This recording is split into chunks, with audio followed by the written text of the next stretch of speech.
The Middle Ages were a time of unimaginable suffering, where survival was a daily struggle.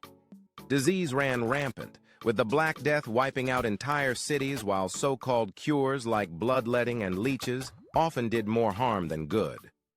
Hygiene was almost non-existent. Streets were open sewers, people rarely bathed, and a simple infection could mean death. Justice was brutal and public, with executions, torture, and witch burnings used to enforce order. For the majority, life meant endless labor under the rule of a noble lord, with no chance of escape from poverty or starvation. A bad harvest could lead to famine so severe that people resorted to eating grass, animals, or even human flesh.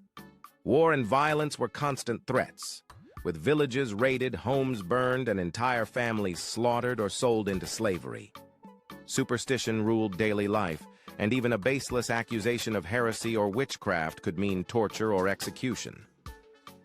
With an average life expectancy of just 30-40 years, death loomed at every turn, whether from disease, war, starvation, or the cruel hand of medieval justice. The Middle Ages were not an age of romance and chivalry, but a time of horror that makes modern life seem like paradise in comparison.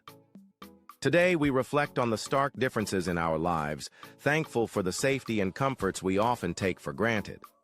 While once children toiled away, today they grow up surrounded by love, opportunities, and dreams for the future. The freedom to choose and thrive is something we cherish now, a stark contrast to the grim existence of our ancestors. Nature now offers us abundance, while in the past, it often brought devastation and despair. We enjoy meals not just for sustenance but for connection, a luxury that many in the Middle Ages could hardly dream of.